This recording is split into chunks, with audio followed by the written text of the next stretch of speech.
السلام علیکم. کیا حال ہے آپ سب کے؟ الحمدللہ. چلیں انشاءاللہ تعالی آج ہم آیت نمبر 85 سے انشاءاللہ لے کر اور 89 تک پہلے تفسیر کا آغاز کرتے ہیں. نحمدہ و نصلی علی رسولہ الکریم. اما بعد فاعوذ باللہ من الشیطان الرجیم. بسم اللہ الرحمن الرحیم.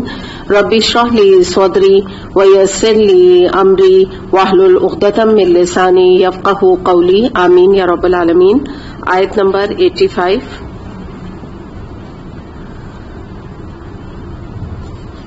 یوم نحشر المتقین الی الرحمن وفدا ونسوق المجرمین الی جہنم وردا لا یملکون الشفاعۃ الا من اتخذ عند الرحمن عہدا وقالوا اتخذ الرحمن ولدا لقد جئتم شیئا ادا.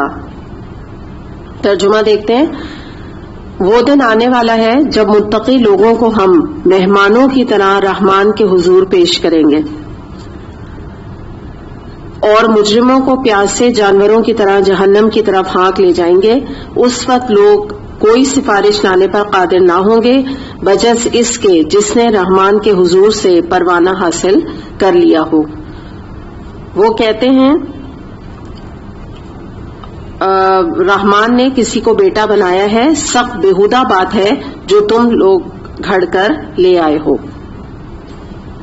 تو ہم یہاں دیکھتے ہیں سب سے پہلے تو جو بات آپ دیکھیے جو مضمون سے ہی پتہ چل رہی ہے تو وہ بہت ہی پیاری بات ہے. جو یہ بات یہاں پر کی جا رہی ہے نا کہ یوم نحشر المتقین الی الرحمن وفدا. اب یہاں پہ تو یہ نا وفد کا ترجمہ صحیح نہیں کیا ہوا ہے یہاں پر جو ٹرانسلیشن ہے، لیکن یہاں پہ مراد یہ ہے کہ جتنے بھی متقین ہیں ان کو ایک وفد کی شکل میں، ہم اردو میں بھی کہتے ہیں نا، عربک میں بعض لفظ سملر ہیں، بعض کی میننگ مختلف ہے. وفد کی میننگ وہی ہے جو ہم کہتے نہیں ہیں کہ فلاں وفد پرائم منسٹر سے ملنے جا رہا ہے. سنا ہوگا نا اپنے اس طرح سے. وفد کا مطلب ہوتا ہے کہ ایک پورا گروپ، اچھا بڑا گروپ. تو یہاں پہ یہ پتہ چل رہا ہے کہ وفد یعنی مراد یہ کہ جو بھی متقین ہیں جنہوں نے اپنی زندگی میں اللہ تعالیٰ کی اطاعت روا رکھی اور اسی میں اپنی زندگی کو گزارا، تو ان کو ایک گروپ کی شکل میں مہمانوں کی طرح اللہ تعالیٰ کے سامنے پیش کیا جائے گا. اب آپ دیکھیے، ایک تو مہمان ویسے بھی جو ہمارے گھروں میں آتے ہیں، آپ کو پتا ہے کہ مہمان کا لفظ سن کے جو پہلی چیز آتی ہے وہ ان کو رسپیکٹ دینا ہوتا ہے. اور ہمارے معاشرے میں یا کہیں بھی آپ دیکھ لیجئے تو مہمانوں کا چاہے کچھ بھی ہو، آپ کا وہ ٹائم کنوینئنٹ ہو نہیں ہو یا وہ اچانک آ گئے ہوں، بہرحال جب مہمان آتے ہیں ان کو ایک رسپیکٹ دی جاتی ہے. ان کو ڈرائنگ روم ہوتا کیا ہے، اگر آپ دیکھیں جو ہمارا گھر کا ایک حصہ ہوتا ہے وہ بالکل استعمال نہیں ہوتا، لیکن جتنا ڈیکوریٹڈ وہ روم ہوتا ہے ڈرائنگ روم، اتنا زیادہ کوئی گھر کا حصہ نہیں ہوتا جتنا اس کو ہم ڈیکوریٹ کرتے ہیں اور جتنی مہنگی سے مہنگی چیز وہاں لگاتے ہیں. کس کے لیے کرتے ہیں؟ مہمان کے لیے نا، عزت دینے کے لیے. ہمارے شاید اپنے کمرے میں اتنی اچھی کارپیٹ نہ ہو یا ہو ہی نہیں کارپیٹ، تو لیکن ڈرائنگ روم میں کارپیٹ بھی ہوگی اور بہت پینٹ بھی اپنے کمرے میں نہیں کرائیں، ڈرائنگ روم میں کرا کے رکھیں گے. ایک عام ہمارا معاشرے میں ٹرینڈ ہے. میں یہ بات نہیں کر رہی اچھی بات ہے بری بات ہے، یہ نہیں کہہ رہے ہم. اس وقت بات ہم آنر کی کر رہے ہیں. تو آپ یہ سوچئے کہ ایک مہمان کی جب ہم اتنی عزت افزائی کرتے ہیں تو کہاں یہ کہ اللہ کا مہمان ہونا، ذرا آپ سوچیں. اور یہاں پہ کیا نام دیا جا رہا ہے کوئی انبیاء کا یا صالحین کا یا صدیقین کا؟ ظاہر ہے وہ تو ہوں گے، ان کا تو لیول ہی اور ہے نا. لیکن یہاں پہ متقین کا ورڈ ہے صرف، کہ جو کہ جن کو مہمانوں کی طرح پیش کیا جائے گا. تو بات سوچئے کہ متقین کون ہے؟ سمپل کوئی بھی ہو سکتا ہے. الحمدللہ آپ میں سے بھی کوئی ہو سکتا ہے. متقین یہی ہے اللہ سے ڈر کے جنہوں نے اپنی زندگی گزاری، وہ کوئی بھی ہو سکتا ہے. ایک مومن یقیناً نام آئے گا، صرف مسلم نہیں ہوگا. تو آپ یہ سوچیں کہ پہلی بات ہی اس سے یہ آنر کی پتہ لگ رہی ہے کہ ان کو ایک گروپس کی شکل میں.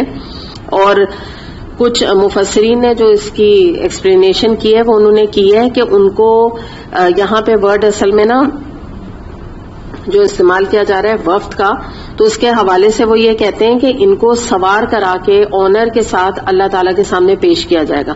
تو اب سوار کرانے میں بہت ساری چیزیں آتی ہیں. جیسے یہاں پر آپ یہ دیکھیے کہ اتنا اب زمانہ ایڈوانس ہو گیا ہے، لیکن اگر آپ انگلینڈ میں دیکھیں، لنڈن میں خاص طور پہ جو رائل فیملی رہتی ہے، تو ان کو آپ یہ دیکھیے کہ یہ ایک بگی سی ہوتی ہے نا، جس میں ان کی جب شادیاں بھی ہوتی ہیں جو رائل ویڈنگ ہوتی ہے، اور ویسے بھی جب یہ نکلتے ہیں لوگوں سے، عام عوام سے ملنے کے لیے، کیونکہ وہ ہے نا وہاں تو بادشاہت ہے ایک لیول پر ابھی، یعنی حکومتی لیول پہ نہیں ہے لیکن انہوں نے اس کو زندہ رکھا ہوا ہے نا بادشاہت کو. تو آپ نے بگیاں دیکھی ہیں نا، کس آنر سے، ایک بہت آنر کی بات ہے نا اس بگی میں بیٹھنا.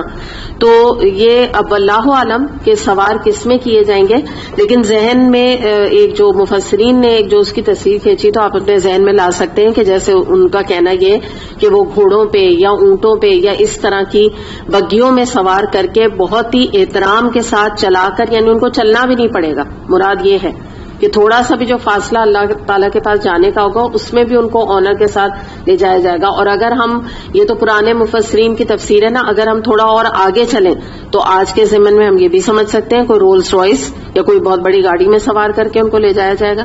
یعنی مراد یہ مشقت نہیں ہوگی، آپ یہ سمجھ لیجیے. بس مقصد یہ ہے کہ ایک ہوتا ہے نا کسی کو چلا کے کہا جاتا ہے چلیں بھائی چلیں آپ آگے تک چلتے جائیں، تو اس میں ظاہر ایک تھکنے کا عنصر ہوتا ہے نا، ان کو اتنا بھی نہیں چلایا جائے گا کہ ان کو کوئی بھی تکلیف پیش آئے. تو بہت بڑا آنر ہے جس کی طرف یہاں اشارہ کیا جا رہا ہے. اور پھر آپ دیکھیے کہ فوراً جو کانٹراسٹ آ رہا ہے اگلا وہ مجرموں کا آ رہا ہے کہ ان کو پیاسے جانوروں کی طرح جہنم کی طرف ہانک کر لے جایا جائے گا. اب وردا جو ہے، وردا کے معنی ہوتے ہیں پیاسے کے، حالانکہ لوگ نام بھی رکھتے ہیں تو نام کے لحاظ سے اتنا اچھا یہ مطلب نہیں ہے اس کا. اگر کوئی جاننا چاہے نا وردا یعنی مطلب پیاسا، تو یہ کوئی، یعنی اگر آپ اس سینس میں سوچیں کوئی اچھی بات نہیں ہے نا کہ ایک تشنگی والی چیز ہے. بہرحال لوگ بعض دفعہ ایسے ہی بس قرآن سے دیکھتے ہیں، یہ نہیں دیکھتے کہ اس تفسیر میں کیا آ رہا ہے. آپ ہماری یہ لا علمی کا حال دیکھیے کہ قرآن کھولتے ہیں اور وہاں سے جو بھی نام ان کو سمجھ میں آتا ہے، یا وہ اپنے طور پہ کچھ لوگ کلیم کرتے ہیں کہ ہم بڑے عالم ہیں، وہاں سے کہیں سے بھی نام اٹھا کے، اب وردا دیکھیں یہاں لکھا ہوا ہے، حالانکہ اس سے پہلے آ رہا ہے الا جہنم وردا، لکھا ہوا بھی ہے کہ جہنم میں پیاسے اونٹوں کی طرح یا جانوروں کی طرح ہانکے جائیں گے، اور اس کے باوجود کوئی نام رکھ لے وردا. سوچا کہاں سے لیا جا رہا ہے؟ قرآن سے ہی لیا نا، یا کسی بتا دیا ہے سو کالڈ عالم نے، عالم تو انہیں نہیں کہنا چاہیے، سو کالڈ. تو بہرحال جو مطلب ہے اس کا وہ ہے پیاسا. اور پھر یہاں جب ذکر کیا جا رہا ہے جہنم کا تو مراد یہ ہے کہ جو دوسرا کانٹراسٹ ہے مجرمین کا، ان کو بھوکا پیاسا رکھ کے ان کو جہنم کی طرف ہانکا جائے گا. ایک تو کوئی مہمان نوازی نہیں کی جائے گی. اچھا، اوپر کے حصے میں بہت ساری چیزیں سمجھیے ہمیں بتائی نہیں گئی. مہمان کا جو پہلی چیز ہوتی ہے وہ یہ بھی ہوتا ہے کہ اس کی مہمان نوازی میں کچھ کھلایا پلایا جاتا ہے، وہ سب الگ معاملہ چل رہا ہوگا ان کا. لیکن ان کے بارے میں یہ آ رہا ہے کہ ان کو بھوکا پیاسا جہنم میں ہانک دیا جائے گا. بس جیسے ہانک کا مطلب آپ سمجھتے ہیں نا، جانوروں کو نہیں ہانکا جاتا ہے، بکریوں کو، یا کوئی آپ کے گھر میں بھی کوئی بلی ہو یا کوئی بھی ہو نا، تو آپ یوں نہیں، جو یہ چیز کی جاتی ہے اس کو ہانکنا کہتے ہیں. تو ایک دم کیا ہوتا ہے، کوئی آنر نہیں ہے، کوئی عزت نہیں ہے. اچھا، پھر آپ یہاں پر ایک ورڈ جو نوٹ کیجئے جو آپ کو نظر آ رہا ہے وہ کیا آ رہا ہے؟ مجرمین کا ورڈ آ رہا ہے. ٹھیک ہے، یہاں پہ یہ نہیں کہا جا رہا ہے کہ تمام کافروں کو، یہ نہیں کہا جا رہا ہے تمام جو کو، یہ نہیں کہا جا رہا ہے یہودیوں کو، یہ نہیں کہا جا رہا پارسیوں کو، یا یہ ہے کہ کرسچنس کو. مجرم کا لفظ استعمال کیا جا رہا ہے. اور مجرم جو ہے وہ ان تمام عقائد کے ماننے والے بھی ہو سکتے ہیں اور مسلمانوں میں سے بھی مجرم ہو سکتے ہیں. مجرم کوئی بھی ہو سکتا ہے جو بھی جرم کرنے والا ہے، آپ سمجھ لیجیے اللہ کے آگے. تو یہ جو بات ہے بڑی ہمیں دو کانٹراسٹ ہیں کہ جو اللہ تعالیٰ نے ہمیں ان آیات میں ایک پورا نقشہ آپ سمجھے کہ قیامت کا اللہ تعالیٰ نے سامنے رکھ دیا ہے. اور اس سے زیادہ بھی انسان کیا اپنے انجام کے بارے میں جاننا چاہے گا نا، کیا چاہے گا کہ مجھے کچھ اور پتا چلے. یعنی اب اس سے زیادہ اللہ تعالیٰ نعوذ باللہ فرشتوں کو تو بھیج کر اس آیت کو نہیں سمجھانے کی ضرورت ہے کہ وہ بھیجیں. اللہ تعالیٰ کلیئر یہاں پہ بات ہو رہی ہے کہ انجام کس کا عمل کے حساب سے کیسا ہوگا. اس کے بعد پھر یہاں پر ایک اور بات پتہ چل رہی ہے کہ اب جو بات کی جا رہی ہے وہ سفارش کی جا رہی ہے. یہاں پہ بتایا جا رہا ہے کہ یہ جو سفارش ہے اس میں جو شفاعت کا اختیار ہوگا وہ صرف اس کو ہوگا جس کو کہ اللہ تعالیٰ اجازت دیں گے. نبی کریم صلی اللہ علیہ وسلم کو ہم کو پتا ہے کہ شفاعت کا اختیار ہے، لیکن اللہ تعالیٰ جس کے لیے راضی ہوں گے، قرآن میں اور آیات آتی ہیں جس میں ہمیں پتہ چلتا ہے اللہ تعالیٰ جس کے لیے راضی ہوں گے اور جس کے لیے پسند کریں گے اسی کی شفاعت نبی کریم صلی اللہ علیہ وسلم کر سکیں گے. اذن ہوگا، جس کو آپ یوں بھی کہہ سکتے ہیں نا، اللہ کا اذن بھی ہوگا جن کے لیے.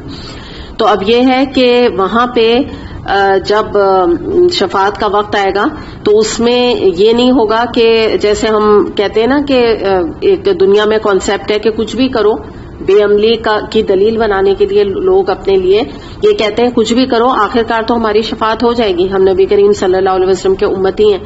تو یہ بات آپ کے جانیے کہ جیسے ایک آدمی کا رزلٹ ہے، اس کا جیسے پرسنٹیج آئی آپ سمجھیں کہ 98.8 اور 100% رزلٹ ہونا چاہیے تھا نا، ٹھیک ہے. تو اب اس میں یہ کہ وہ یعنی اچھے پاسنگ مارکس سمجھیے 100 ہے اس کا، میں یہ آپ سے کہہ رہی ہوں نا. تو اب اس میں یا چلے ہم کم کر دیں تو آپ بات سمجھ لیں، کیونکہ پاسنگ مارکس کم نہیں ہوتا ہے نا تھوڑا. آپ سمجھیں 90% جو ہے نا پاسنگ مارکس ہے. تو اب یہ ہے کہ اس کے جو ایک اسٹوڈنٹ ہے نا اس کے آئے ہیں 89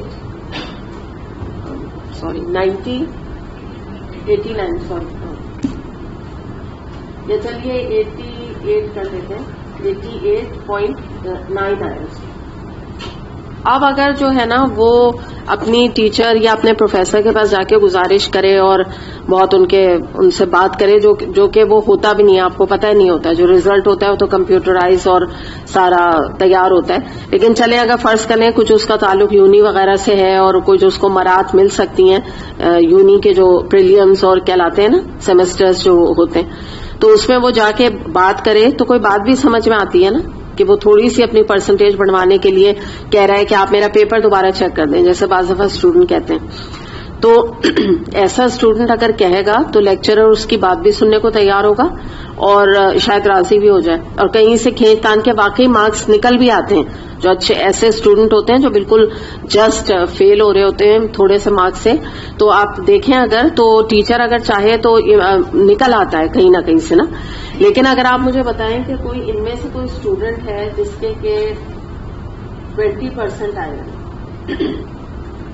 اب آپ مجھے بتائیے، اور آپ چلیں کوئی جیسے سبجیکٹ بھی لے لیجیے، فزکس لے لیجیے. اب آپ مجھے بتائیں کہ 20% والا آگے نہ اس کی ہمت ہوگی کہ وہ لیکچرر سے بات کرے، اس سے زیادہ بیوقوف کوئی اسٹوڈنٹ ہوگا نہیں اگر وہ آ کے بات کرے. اور دوسری بات، نہ کوئی پروفیسر اس کو انٹرٹین کرے گا اگر وہ چلا بھی گیا، ٹھیک ہے نا. تو شفاعت کا کانسیپٹ بھی ایسے ہی ہے، بس آپ یوں ہی سمجھ لیجیے. یہ معاملہ ہے کہ اگر گناہوں کی اتنی، یہ ہم یہاں پر نا بات کر لیتے ہیں کہ یہاں پر یہ گناہ جو ہے، گناہ اور ثواب کی یہ پرسنٹیج ہے، دونوں ہے نا، ان کی یہ پرسنٹیج اتنی ہے تو اس کا کچھ نہیں ہونے والا. شفاعت کا بہت مشکل ہے کہ اس کے لیے شفاعت کی جائے. تو اسی لیے ایک تو یہ چیز کانسیپٹ آپ سمجھ لیں. دوسری بات یہ ہے کہ اللہ تعالیٰ جس کو اجازت دے گا، اب وہ نبی کریم صلی اللہ علیہ وسلم کا بھی معاملہ اللہ کے اذن سے ہے، پھر صدیقین، صالحین اور انبیاء کے بارے میں بھی آتا ہے کہ وہ چاہیں گے تو اللہ چاہے گا تو وہ سفارش کر سکیں گے. تو ایک تو یہ بات یہاں پتہ چل رہی ہے کہ سفارش کا جو معاملہ ہے کہ کوئی اس کے اوپر قادر نہیں ہوگا جب تک اللہ سے وہ اس کی اجازت نہیں لے لیتا. اچھا، پھر اس کے بعد آپ یہ دیکھیں کہ ہمارے معاشرے میں جو کانسیپٹ ہے شفاعت کا، اس کو کہتے ہیں شفاعت باطلہ. میں پہلے بھی آپ کو بتا چکی ہوں، جو نبی کریم صلی اللہ علیہ وسلم کی شفاعت ہے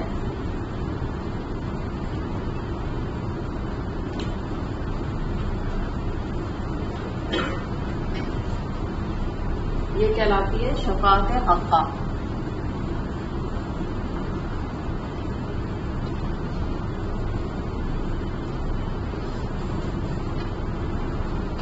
ٹھیک ہے. اور یہ جو ہوتی ہے نا یہ پیروں کی، قبر والوں کی،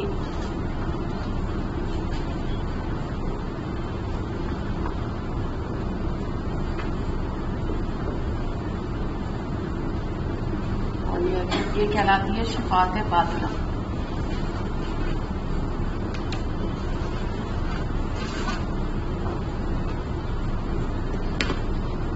تو ہمارے معاشرے میں جو میجورٹی ہماری ہے، جو خاص طور پہ یہ مزار پرستی میں انوالوڈ ہے، تو یہ سب شفاعت باطلہ کے اوپر تکیہ کرے ہوئے کہ قیامت کے دن جب ہم اللہ تعالیٰ کے پاس جائیں گے تو ہمارے فلاں اولیاء یا جن کی قبر پہ ہم ہر وقت موجود رہتے ہیں تو یہ ہمیں پار لگا دیں گے اس امید کے اوپر وہ اپنی بدعملی کی زندگی گزار رہے ہیں، گناہوں کی زندگی گزار رہے ہیں.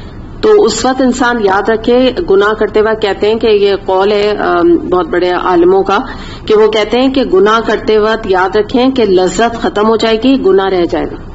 تھوڑی دیر کی لذت ہے، تھوڑی دیر کا پلیجر ہے، اس کے بعد جو گناہ ہے نا وہ رہ جائے گا، اور دنیا میں بھی رسوائی ہے. جیسے ایک چور ہے، جب وہ چوری کر رہا ہوتا ہے تو چوری کرتے وقت جو مال اس کے پاس آتا ہے وہ ایک وقتی لذت ہوتی ہے، اس کے بعد جو دنیا میں اس کو بدنامی سہنی پڑتی ہے، جیل میں ڈالا جاتا ہے، اس کی بے عزتی ہوتی ہے، گھر والوں میں بے عزتی ہوتی ہے، لوگوں کے سامنے بے عزتی ہوتی ہے، اور پھر آخرت میں تو انجام گناہ کبیرہ. اور آپ دیکھیں دنیا میں بھی ہاتھ، اگر شرعی عدالت ہو تو ہاتھ بھی کٹے گا.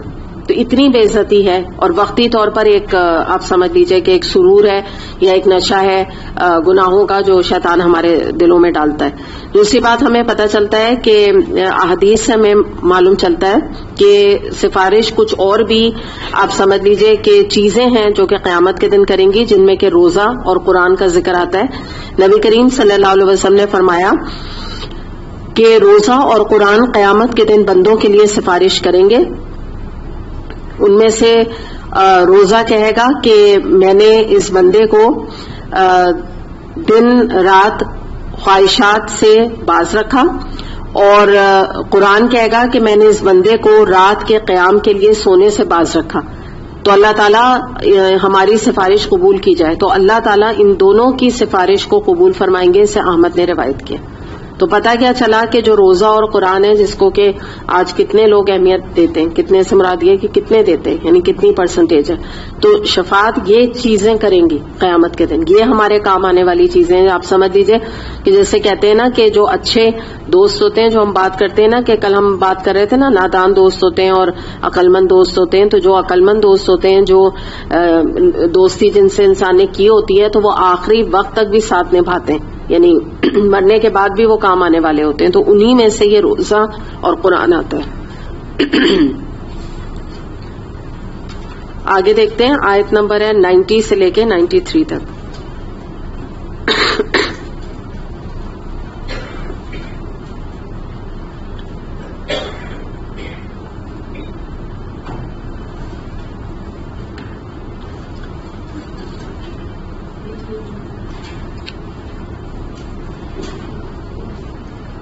اچھا ٹھیک ہے، صحیح. آیت نمبر 88 اور 89 کو بھی دیکھ لیتے ہیں. میں نے پڑھ لیا تھا نا، یہ تلاوت بھی کر لی ہے اور آیت بھی ہوگی. اچھا، اب جو بات آ رہی ہے آیت نمبر 88 اور 89 میں، وہ یہ ذکر کیا جا رہا ہے کہ وہ کہتے ہیں کہ رحمان نے کسی کو بیٹا بنا لیا. اصل میں یہ بات پہلے نہیں، میں نے کہا یہ مضمون پہلے بھی ہو چکا تھا نا، تو اس لیے شاید میں نے اس کو ٹچ نہیں کیا تھا. اس میں سمپلی ظاہر ہے جو آپ کو پتا چل رہا ہے کہ وہ کہتے ہیں کہ رحمان نے کسی کو بیٹا بنا لیا. یعنی کون کہتے ہیں پتہ ہے؟ ہمیں کرسچنس کہتے ہیں، نصارہ کہتے ہیں. تو ان کے جو غلط عقائد ہیں اس کی طرف اشارہ کیا جا رہا ہے کہ بہت ہی بیہودہ بات ہے، بہت ہی بےتکی بات ہے، بہت ہی ایبسرڈ بات ہے کہ اگر تم اللہ کے لیے بیٹا بنانے کے لیے چھانتے ہو اور جو تم یہ باتیں گھڑ لائے ہو. یعنی مراد یہ کہ یہ تمہارے اپنے تخیلات ہیں، یہ تمہارے اپنے خیالات ہیں، ان کا کوئی تعلق جو ہے وہ ہم اللہ تعالیٰ کے دین سے یا اللہ تعالیٰ نے جو اسلام بھیجا ہے اس سے کوئی تعلق نہیں. تو سمپل یہ بات ہے، بہت دفعہ یہ مضمون گزر چکا، تو اس کے حوالے سے ایک بات یہاں پر کی جا رہی ہے. اب حالانکہ اب جو ہے یہاں 2 آیتوں میں کوئی اس کی بات یہاں تک ختم ہوتی ہے، لیکن اگر آپ اس کو جوڑیں آیت نمبر 90 سے تو اب یہاں پر اس بات کو مزید ذکر کیا جا رہا ہے. تو اصولاً ہونا یہ چاہیے کہ 88 سے لے کے ہم اس کو شروع کریں نا ترجمے کو، لیکن خیر چلیں اب ہم کرتے ہیں آیت نمبر 90 سے. تکاد السماوات یتفطرن منہ وتنشق الارض وتخر الجبال حدا ان دعوا للرحمن ولدا وما ينبغي للرحمن ان يتخذ ولدا ان كل من في السماوات والارض الا آتي الرحمن عبدا. اب یہ جو بات تھی نا کہ وہ کہتے ہیں کہ رحمان نے کسی کو بیٹا بنا لیا، یہیں سے میں شروع کر رہی ہوں. سب بےہودہ بات ہے جو تم لوگ گھڑ لائے ہو. قریب ہے کہ آسمان پھٹ پڑے، زمین شق ہو جائے، پہاڑ گر پڑے اس بات پر کہ لوگوں نے رحمان کے لیے اولاد ہونے کا دعویٰ کیا. رحمان کی یہ شان نہیں کہ وہ کسی کو بیٹا بنائے، زمین اور آسمانوں کے اندر جو کچھ بھی ہے سب کے حضور بندوں کی حیثیت سب اس کے حضور بندوں کی حیثیت سے پیش ہونے والے ہیں. تو دراصل یہ شرک کا رد کیا جا رہا ہے، اور یہ جو ادعا کا ذکر کیا جا رہا ہے نا کہ سب بےہودہ بات ہے جو تم بنا کر گھڑ کر آ گئے ہو، تو کیا مطلب ہے کہ بےہودہ بات یعنی یہ کہ بہت ہی بھیانک بات ہے. یہ بھی مطلب یہاں علماء نے اس کا کیا ہے بےہودہ کے علاوہ کہ بہت ہی بھیانک ایک بات ہے، یعنی اس طرح سے کہ تمہیں اندازہ نہیں ہے کہ جو تم اللہ کے لیے دعویٰ کر رہے ہو اتنی بڑی بات کا، تو اس کے ریپرکشنز آگے کتنے بڑے آنے والے ہیں. اور پھر جو بات یہاں کہی جا رہی ہے آگے کہ اس طرح کی جو آیات ہیں پہلے بھی گزر چکی ہیں، جس میں یہاں بتایا جا رہا ہے کہ یہ اللہ کی اولاد قرار دینا نصارہ نے جیسے دیا اتنی بڑی بات ہے کہ جیسے آسمان اور زمین پھٹ جائیں اور پہاڑ ریزہ ریزہ ہو جائیں. اور یہ کس دن ہوگا آپ بتائیے؟ کہ قیامت کے دن. تو قیامت کا دن جو آنے والا ہے وہ کوئی معمولی دن ہے، کوئی معمولی وقت ہے، کوئی معمولی فتنہ ہے، یعنی ٹرائل ہے ہم سب کے لیے، ساری دنیا والوں کے لیے. تو ایسی بات ہے یہ جو انہوں نے اللہ کے لیے اولاد گھڑ لی ہے. دوسری بات تھوڑا سا اگر آدمی غور کرے، ان کو عقل ہے، آج اتنی بڑی اپنے طور پہ آپ سوچیں سول پاور اور اپنے کو اتنا بڑا یہ سمجھتے ہیں، ویسٹ میں میجورٹی کرسچنس ہیں، تو ان کو اتنی سی بات سمجھ نہیں آتی کہ ہم سب اللہ کے آگے غلام ہیں، اللہ تعالیٰ کے عاجز بندے ہیں. اللہ تعالیٰ کو اولاد کی ضرورت کیا ہے بتائیں نا؟ وہ اتنا بڑا ساری کائنات کا مالک ہے، اس نے ہی بندوں کو پیدا کیا، تو وہ کیا کرے گا اولاد بنا کے؟ ہم اولاد کیوں چاہتے ہیں بتائیے آپ؟ نسل چلے. اور ایک اور امپورٹنٹ بات، ساری جو بات ہے وہ یہی ہے کہ ہم سہارے کے لیے اولاد چاہتے ہیں. اللہ تعالیٰ کو کس سہارے کی ضرورت ہے؟ اچھا ایک اور چیز آپ لوگ جو اس کی بات کریں نا نسل کی، ایک اور بات نہ بھولیں. جس سے شادی ہوتی ہے ایک لڑکی کی اور شادیوں کے 3-4 مہینے ہو جاتے ہیں، کیا خواہش پیدا ہو جاتی ہے فوراً اس کو اولاد کی؟ کیوں ہوتی ہے اس وقت؟ کیا یہ ہوتا ہے یہ ہمیں کون کھلائے گا، ہمارا کیا ہوگا، یہ سوچ رہا ہوتا ہے کوئی 20 سال کی لڑکی ینگ؟ پھر کیوں چاہتی ہے اولاد؟ آپ بتائیں نا، آپ سب بھی گزرے ہوں گے.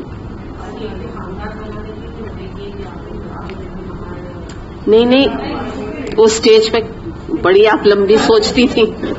چلے آپ بتائیں.